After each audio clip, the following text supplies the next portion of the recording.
Right. Lokeshwarappa ಅವರ ಇದರಲ್ಲಿ ನೀವು ಪೊಲೀಸರಾಗಿ ಒಬ್ಬ ಪೊಲೀಸ್ ಅಧಿಕಾರಿಯಾಗಿ ಪ್ಯೂರ್ ಇನ್ವೆಸ್ಟಿಗೇಷನ್ ಆಂಗಲ್ ಇಂದ ನೋಡ್ತೀರಾ. ಸಾಕ್ಷ್ಯಾಧಾರಗಳಿಲ್ಲದೆ ಪೊಲೀಸರು ಮಾತಾಡೋದೇ ಇಲ್ಲ. ಅವ್ರಿಗೆ ರಾಜಕಾರಣ ತಗೊಂಡೇನೋ ಆಗಬೇಕಾಗಿಲ್ಲ, ಅಥವಾ ಧರ್ಮ ತಗೊಂಡೇನೋ ಆಗಬೇಕಾಗಿಲ್ಲ, ಮತ್ತಿನ್ನೊಂದು ಲೋಕಲ್ ಪಾಲಿಟಿಕ್ಸ್ ತಗೊಂಡೇನೋ ಆಗಬೇಕಾಗಿಲ್ಲ.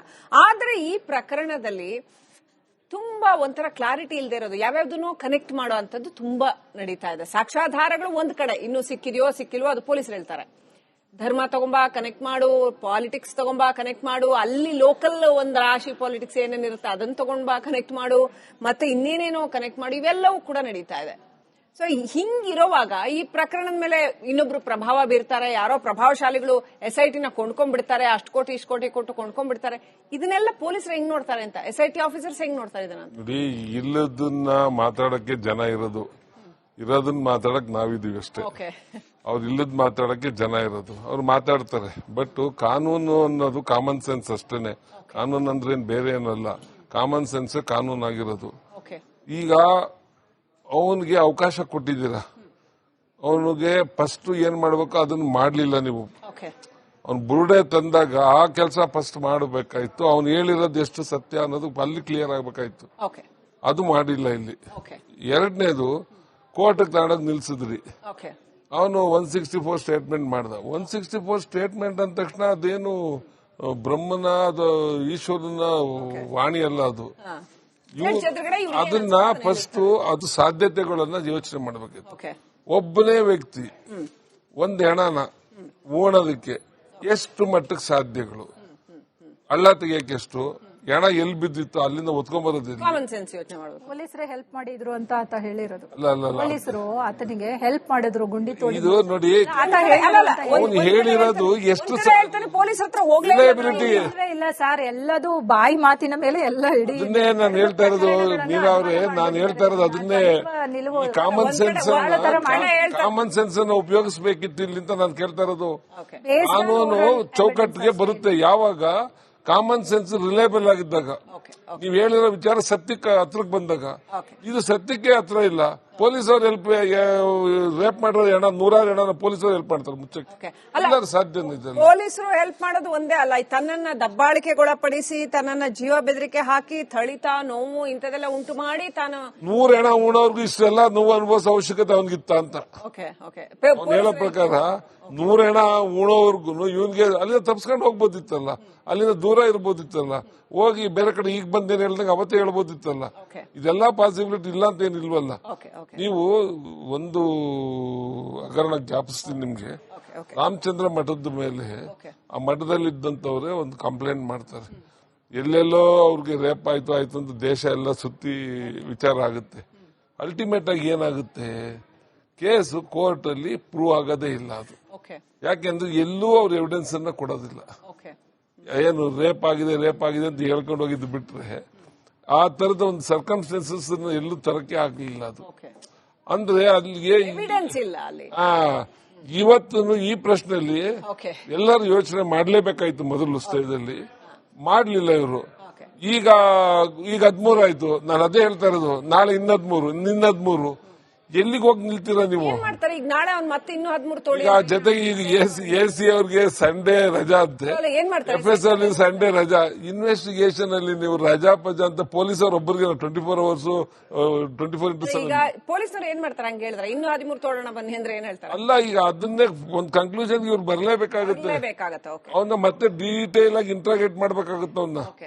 ಅವ್ನ ಏನ್ ಹೇಳಿದಾನೆ ಅದು ಎಷ್ಟು ರಿಲಯಬಲ್, ಯಾವಾಗ ಯಾವ ಪೊಲೀಸರು ಇದ್ರು, ಯಾವ ಪೊಲೀಸು ಯಾವ ಇಯರ್ ಅಲ್ಲಿ ಇದ್ರು, ಇದೆಲ್ಲದು ವಿಚಾರ ಇವ್ನು ತರಬೇಕಾಗುತ್ತೆ. ಒಂದ್ ಹೆಣ ಅವನು ಉಣಕ್ಕೆ ನೋಡಿ, ಹೆಣ 50 kg ಇರುತ್ತೋ, 60 kg ಇರುತ್ತೋ, 70 kg ಇರುತ್ತೋ, ಇವನು ಅಷ್ಟೇ ಹೆಣನ ಆ ಗುಡ್ಡಗಳಲ್ಲಿ ಕಾಡೊಳಗೆ ಎತ್ಕೊಂಡು ಹೋಗಿ ಹಳ್ಳ ತೆಗೆದು ಉಣೋದಕ್ಕೆ ಎಷ್ಟು ಪಾಸಿಬಿಲಿಟಿ ಇದೆ ಅನ್ನೋದನ್ನ ಒಂದೇನ ಮಾಡಿದ್ರೆ ಒಪ್ಕೊಂಡು ಕೇಳ್ಬೋದು. ಯಾರು ಹೆಲ್ಪ್ ಮಾಡಿದ್ರು? 100 ಹೆಣಕ್ಕೂ 100 ಎಲ್ಲಿ ಪೊಲೀಸ್ ಅಷ್ಟೊಂದು ಜನ ಪೊಲೀಸ್ ಇವ್ರಿಗೆ ಸಿಕ್ಕಿದ್ದಾರೆ ಇವನ್ಗೆ ಬಂದ್ ಸಹಾಯ ಮಾಡೋದಕ್ಕೆ. ಏನ್ ಗ್ರಾಚಾರನ ಅವ್ರು ಜೈಲ್ಗೆ ಹೋಗಕ್ಕೆ ಅವರು? ರೈಟ್. ಕಾನೂನು ಯಾವತ್ತು ಕಾಮನ್ ಸೆನ್ಸ್ ನ ಆಧಾರದ ಮೇಲೆ ಇರಬೇಕು ಅಂತ ಲೋಕೇಶ್ವರಪ್ಪ ಅವರು ಬಹಳ ಸರಿಯಾಗಿ ಸೂಕ್ತವಾಗಿ ಹೇಳಿದ್ರು. ನಮ್ಮ ಇವತ್ತಿನ ಎಲ್ಲಾ ಗೆಸ್ಟ್ಗಳಿಗೂ ಕೂಡ ಅನಂತ ಧನ್ಯವಾದಗಳು. ವೀಕ್ಷಕರೇ, ಕೊನೆಯದಾಗಿ ಇರತಕ್ಕಂತ ಪ್ರಶ್ನೆ ಅಂತಂದ್ರೆ ಇಲ್ಲಿ ಧರ್ಮ, ರಾಜಕೀಯ, ಮತ್ತೊಂದು ವಿಚಾರಧಾರೆ, ಇನ್ನೊಂದು ಯಾರ್ದೋ ಹೆಸರು ಹಾಳು ಮಾಡಬೇಕು ಅನ್ನೋದು ಅಥವಾ ಯಾರ್ದೋ ಅಭಿವ್ಯಕ್ತಿ ಸ್ವಾತಂತ್ರ್ಯಕ್ಕೆ ಎಣೆ ಇಲ್ಲ ಅನ್ನೋದು, ಇಲ್ಲಿ ಏನೋ ನಡೆದಿದೆ ಯಾವುದು ಮ್ಯಾಟರ್ ಆಗಲ್ಲ. ಮ್ಯಾಟರ್ ಆಗೋದು ಸಾಕ್ಷಿ ಏನು ಸಿಗತ್ತೆ, ತನಿಖಾ ತಂಡಕ್ಕೆ ಸಾಕ್ಷಿ ಏನು ಸಿಗತ್ತೆ, ಈ ನೆಲದ ಕಾನೂನು ಏನು ಹೇಳತ್ತೆ, ಕಾನೂನಿನ ಪ್ರಕಾರ ಏನು ಪ್ರೂವ್ ಆಗತ್ತೆ. ಅಲ್ಟಿಮೇಟ್ಲಿ ಲಾ ಅಂತ ಇರದೆ ನಮ್ಮನ್ನೆಲ್ಲರನ್ನ ರಕ್ಷಣೆ ಮಾಡೋದಕ್ಕೆ. ಸೊ ಕಾನೂನು, law will take its own course. ಅದನ್ನ ನಂಬೋಣ, ಈ ದೇಶದ ಸಂವಿಧಾನವನ್ನ ಗೌರವಿಸೋಣ. ಏನಾಗುತ್ತೆ ನಾಳೆ ನಾಡಿದ್ದು 10, 11, 12 ಅಲ್ಲೂ ಎಲ್ಲ ಗುಂಡಿ ತೆಗೆದಾಗ ಏನ್ ಸಿಗುತ್ತೆ ಕಾದ್ ನೋಡೋಣ ಅಂತ ಹೇಳ್ತಾ ಈ ಕಾರ್ಯಕ್ರಮ ಮುಗಿಸ್ತಾ ಇದ್ವಿ. ನೋಡ್ತಾ ಇರಿ ರಿಪಬ್ಲಿಕ್ ಕನ್ನಡ, ಇದು ನಿಮ್ಮ ಧ್ವನಿ. ರೈಟ್ ಲೋಕೇಶ್ವರಪ್ಪ ಅವರ, ಇದರಲ್ಲಿ ನೀವು ಪೊಲೀಸರಾಗಿ, ಒಬ್ಬ ಪೊಲೀಸ್ ಅಧಿಕಾರಿಯಾಗಿ ಪ್ಯೂರ್ ಇನ್ವೆಸ್ಟಿಗೇಷನ್ ಆಂಗಲ್ ಇಂದ ನೋಡ್ತೀರಾ. ಸಾಕ್ಷ್ಯಾಧಾರಗಳಿಲ್ಲದೆ ಪೊಲೀಸರು ಮಾತಾಡೋದೇ ಇಲ್ಲ. ಅವ್ರಿಗೆ ರಾಜಕಾರಣ ತಗೊಂಡೇನೋ ಆಗಬೇಕಾಗಿಲ್ಲ, ಅಥವಾ ಧರ್ಮ ತಗೊಂಡೇನೋ ಆಗಬೇಕಾಗಿಲ್ಲ, ಮತ್ತಿನ್ನೊಂದು ಲೋಕಲ್ ಪಾಲಿಟಿಕ್ಸ್ ತಗೊಂಡೇನೋ ಆಗಬೇಕಾಗಿಲ್ಲ. ಆದ್ರೆ ಈ ಪ್ರಕರಣದಲ್ಲಿ ತುಂಬಾ ಒಂಥರ ಕ್ಲಾರಿಟಿ ಇಲ್ಲದೆ ಇರೋದು, ಯಾವ್ಯಾವ್ದನ್ನೋ ಕನೆಕ್ಟ್ ಮಾಡೋ ಅಂತದ್ದು ತುಂಬಾ ನಡೀತಾ ಇದೆ. ಸಾಕ್ಷ್ಯಾಧಾರಗಳು ಒಂದ್ ಕಡೆ, ಇನ್ನೂ ಸಿಕ್ಕಿದೆಯೋ ಸಿಕ್ಕಿಲ್ವೋ ಅದು ಪೊಲೀಸರು ಹೇಳ್ತಾರೆ. ಧರ್ಮ ತಗೊಂಬಾ ಕನೆಕ್ಟ್ ಮಾಡು, ಪಾಲಿಟಿಕ್ಸ್ ತಗೊಂಬಾ ಕನೆಕ್ಟ್ ಮಾಡು, ಅಲ್ಲಿ ಲೋಕಲ್ ಒಂದ್ ರಾಶಿ ಪಾಲಿಟಿಕ್ಸ್ ಏನೇನಿರುತ್ತೆ ಅದನ್ನ ತಗೊಂಡ್ಬಾ ಕನೆಕ್ಟ್ ಮಾಡು, ಮತ್ತೆ ಇನ್ನೇನೇನೋ ಕನೆಕ್ಟ್ ಮಾಡು, ಇವೆಲ್ಲವೂ ಕೂಡ ನಡೀತಾ ಇದೆ. ಸೊ ಹಿಂಗಿರುವಾಗ ಈ ಪ್ರಕರಣದ ಮೇಲೆ ಇನ್ನೊಬ್ರು ಪ್ರಭಾವ ಬೀರ್ತಾರೆ, ಯಾರೋ ಪ್ರಭಾವಶಾಲಿಗಳು SIT ನ ಕೊಂಡ್ಕೊಂಡ್ಬಿಡ್ತಾರೆ, ಅಷ್ಟು ಕೋಟಿ ಇಷ್ಟು ಕೋಟಿ ಕೊಟ್ಟು ಕೊಂಡ್ಕೊಂಡ್ಬಿಡ್ತಾರೆ. ಇದನ್ನೆಲ್ಲ ಪೊಲೀಸರು ಹೆಂಗ್ ನೋಡ್ತಾರೆ ಅಂತ, SIT ಆಫೀಸರ್ಸ್ ಹೆಂಗ್ ನೋಡ್ತಾರೆ ಇದನ್ನ? ನೋಡಿ, ಇಲ್ಲದನ್ನ ಮಾತಾಡಕ್ಕೆ ಜನ ಇರೋದನ್ನ ಮಾತಾಡಕ್ ನಾವಿದೀವಿ ಅಷ್ಟೇ. ಅವ್ರು ಇಲ್ಲದ್ ಮಾತಾಡಕ್ಕೆ ಜನ ಇರೋದು, ಅವ್ರು ಮಾತಾಡ್ತಾರೆ. ಬಟ್ ಕಾನೂನು ಅನ್ನೋದು ಕಾಮನ್ ಸೆನ್ಸ್ ಅಷ್ಟೇನೆ. ಕಾನೂನು ಅಂದ್ರೆ ಏನ್ ಬೇರೆ ಏನಲ್ಲ, ಕಾಮನ್ ಸೆನ್ಸ್ ಕಾನೂನು ಆಗಿರೋದು. ಈಗ ಅವನಿಗೆ ಅವಕಾಶ ಕೊಟ್ಟಿದ್ದೀರಾ, ಅವನಿಗೆ ಫಸ್ಟ್ ಏನ್ ಮಾಡ್ಬೇಕು ಅದನ್ನ ಮಾಡ್ಲಿಲ್ಲ ನೀವು. ಅವ್ನು ಬುರುಡೆ ತಂದಾಗ ಆ ಕೆಲಸ ಫಸ್ಟ್ ಮಾಡಬೇಕಾಯ್ತು. ಅವ್ನು ಹೇಳಿರೋದು ಎಷ್ಟು ಸತ್ಯ ಅನ್ನೋದು ಅಲ್ಲಿ ಕ್ಲಿಯರ್ ಆಗ್ಬೇಕಾಯ್ತು, ಅದು ಮಾಡಿಲ್ಲ ಇಲ್ಲಿ. ಎರಡನೇದು, ಕೋರ್ಟ್ಗೆ ತಗೊಂಡೋಗಿ ನಿಲ್ಸಿದ್ರಿ. ಅವನು 164 ಸ್ಟೇಟ್ಮೆಂಟ್ ಮಾಡ್ದ. 164 ಸ್ಟೇಟ್ಮೆಂಟ್ ಅಂದ ತಕ್ಷಣ ಅದೇನು ಬ್ರಹ್ಮನ ಈಶ್ವರನ ವಾಣಿ ಅಲ್ಲ ಅದು. ಅದನ್ನ ಫಸ್ಟ್ ಅದು ಸಾಧ್ಯತೆಗಳನ್ನ ಯೋಚನೆ ಮಾಡಬೇಕಿತ್ತು. ಒಬ್ಬನೇ ವ್ಯಕ್ತಿ ಒಂದ್ ಹೆಣನ ಓಣೋದಕ್ಕೆ ಎಷ್ಟು ಮಟ್ಟಕ್ಕೆ ಸಾಧ್ಯಗಳು, ಹಳ್ಳ ತೆಗಿಯಕ್ಕೆ ಎಷ್ಟು, ಹೆಣ ಎಲ್ಲಿ ಬಿದ್ದಿತ್ತು ಅಲ್ಲಿಂದ ಒತ್ಕೊಂಡ್ಬರೋದಿಲ್ಲ. ಪೊಲೀಸರೇ ಹೆಲ್ಪ್ ಮಾಡಿದ್ರು ಅಂತ ಆತ ಹೇಳಿರೋದು. ಪೊಲೀಸರು ಆತನಿಗೆ ಹೆಲ್ಪ್ ಮಾಡಿದ್ರು ಗುಂಡಿ ತೋಡಿ. ಇದು ನೋಡಿ, ಅವನು ಹೇಳಿರೋದು ಎಷ್ಟು ಇಲ್ಲ ಸರ್, ಎಲ್ಲದು ಬಾಯಿ ಮಾತಿನ ಮೇಲೆ ಎಲ್ಲ ಇಡೀ ಅದನ್ನೇ ನಾನು ಹೇಳ್ತಾ ಇರೋದು. ನೀವ್ರೆ ನಾನು ಹೇಳ್ತಾ ಇರೋದು ಅದನ್ನೇ. ಕಾಮನ್ ಸೆನ್ಸ್ ಅನ್ನು ಉಪಯೋಗಿಸಬೇಕಿತ್ತು ಇಲ್ಲಿಂದ ನಾನು ಕೇಳ್ತಾ ಇರೋದು. ಕಾನೂನು ಚೌಕಟ್ಟಿಗೆ ಬರುತ್ತೆ ಯಾವಾಗ ಕಾಮನ್ ಸೆನ್ಸ್ ರಿಲೇಬಲ್ ಆಗಿದ್ದಾಗ, ನೀವು ಹೇಳಿರೋ ವಿಚಾರ ಸತ್ಯಕ್ಕೆ ಹತ್ರಕ್ಕೆ ಬಂದಾಗ. ಇದು ಸತ್ಯಕ್ಕೆ ಹತ್ರ ಇಲ್ಲ. ಪೊಲೀಸರು ಹೆಲ್ಪ್, ರೇಪ್ ಮಾಡಿರೋ ಹೆಣ 100 ಹೆಣ ಪೊಲೀಸರು ಹೆಲ್ಪ್ ಮಾಡ್ತಾರೆ ಮುಚ್ಚಕ್ಕೆ, ಸಾಧ್ಯ.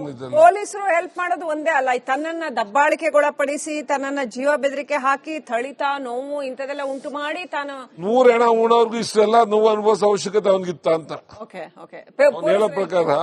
100 ಹೆಣ ಉಣೋವರ್ಗು ಇವನ್ಗೆ ಅಲ್ಲಿಂದ ತಪ್ಸ್ಕೊಂಡು ಹೋಗ್ಬೋದಿತ್ತಲ್ಲ, ಅಲ್ಲಿಂದ ದೂರ ಇರ್ಬೋದಿತ್ತಲ್ಲ, ಹೋಗಿ ಬೇರೆ ಕಡೆ ಈಗ ಬಂದೇನು ಹೇಳ್ದಂಗೆ ಅವತ್ತೇ ಹೇಳ್ಬೋದಿತ್ತಲ್ಲ. ಇದೆಲ್ಲಾ ಪಾಸಿಬಿಲಿಟಿ ಇಲ್ಲ ಅಂತ ಏನಿಲ್ವಲ್ಲ. ನೀವು ಒಂದು ಹಗರಣ ಜ್ಞಾಪಿಸ್ತೀನಿ ನಿಮ್ಗೆ. ರಾಮಚಂದ್ರ ಮಠದ ಮೇಲೆ ಆ ಮಠದಲ್ಲಿದ್ದಂಥವ್ರೆ ಒಂದು ಕಂಪ್ಲೇಂಟ್ ಮಾಡ್ತಾರೆ. ಎಲ್ಲೆಲ್ಲೋ ಅವ್ರಿಗೆ ರೇಪ್ ಆಯ್ತು ಅಂತ ದೇಶ ಎಲ್ಲ ಸುತ್ತಿ ವಿಚಾರ ಆಗುತ್ತೆ. ಅಲ್ಟಿಮೇಟ್ ಆಗಿ ಏನಾಗುತ್ತೆ, ಕೇಸು ಕೋರ್ಟ್ ಅಲ್ಲಿ ಪ್ರೂವ್ ಆಗೋದೇ ಇಲ್ಲ ಅದು. ಯಾಕೆಂದ್ರೆ ಎಲ್ಲೂ ಅವ್ರ ಎವಿಡೆನ್ಸ್ ಅನ್ನ ಕೊಡೋದಿಲ್ಲ. ಏನು ರೇಪ್ ಆಗಿದೆ ಅಂತ ಹೇಳ್ಕೊಂಡು ಹೋಗಿದ್ದು ಬಿಟ್ರೆ ಆ ತರದ ಒಂದು ಸರ್ಕಮ್ಸ್ಟೆನ್ಸಸ್ ಎಲ್ಲೂ ತರಕ್ಕೆ ಆಗ್ಲಿಲ್ಲ ಅದು. ಅಂದ್ರೆ ಅಲ್ಲಿಗೆ ಇವತ್ತು ಈ ಪ್ರಶ್ನೆಯಲ್ಲಿ ಎಲ್ಲರೂ ಯೋಚನೆ ಮಾಡ್ಲೇಬೇಕಾಯ್ತು ಮೊದಲು ಸ್ಟೇಜ್ ಅಲ್ಲಿ, ಮಾಡ್ಲಿಲ್ಲ ಇವರು.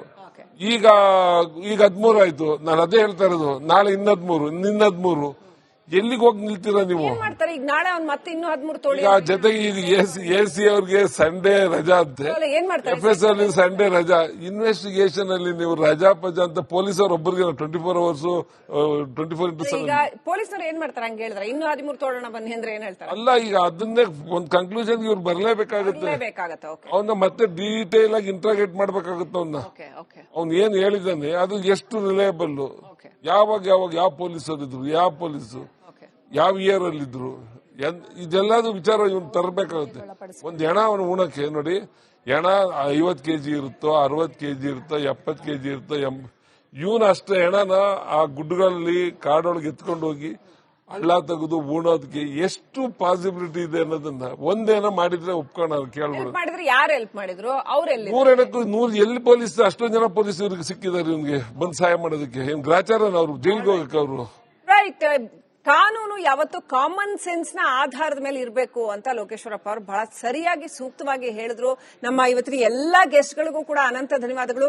ವೀಕ್ಷಕರೇ, ಕೊನೆಯದಾಗಿ ಇರತಕ್ಕಂತ ಪ್ರಶ್ನೆ ಅಂತಂದ್ರೆ ಇಲ್ಲಿ ಧರ್ಮ, ರಾಜಕೀಯ, ಮತ್ತೊಂದು ವಿಚಾರಧಾರೆ, ಇನ್ನೊಂದು ಯಾರ್ದೋ ಹೆಸರು ಹಾಳು ಮಾಡಬೇಕು ಅನ್ನೋದು ಅಥವಾ ಯಾರ್ದೋ ಅಭಿವ್ಯಕ್ತಿ ಸ್ವಾತಂತ್ರ್ಯಕ್ಕೆ ಎಣೆ ಇಲ್ಲ ಅನ್ನೋದು, ಇಲ್ಲಿ ಏನೋ ನಡೆದಿದೆ ಅನ್ನೋದು ಯಾವುದು ಮ್ಯಾಟರ್ ಆಗಲ್ಲ.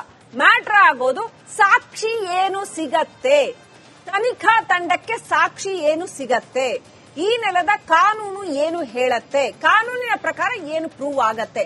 ಅಲ್ಟಿಮೇಟ್ಲಿ ಲಾ ಅಂತ ಇರದೆ ನಮ್ಮನ್ನೆಲ್ಲರನ್ನ ರಕ್ಷಣೆ ಮಾಡೋದಕ್ಕೆ. ಸೊ ಕಾನೂನು, law will take its own course. ಅದನ್ನ ನಂಬೋಣ, ಈ ದೇಶದ ಸಂವಿಧಾನವನ್ನ ಗೌರವಿಸೋಣ. ಏನಾಗುತ್ತೆ ನಾಳೆ ನಾಡಿದ್ದು 10, 11, 12 ಅಲ್ಲೂ ಎಲ್ಲ ಗುಂಡಿ ತೆಗೆದಾಗ ಏನ್ ಸಿಗುತ್ತೆ ಕಾದ್ ನೋಡೋಣ ಅಂತ ಹೇಳ್ತಾ ಈ ಕಾರ್ಯಕ್ರಮ ಮುಗಿಸ್ತಾ ಇದ್ವಿ. ನೋಡ್ತಾ ಇರಿ ರಿಪಬ್ಲಿಕ್ ಕನ್ನಡ, ಇದು ನಿಮ್ಮ ಧ್ವನಿ.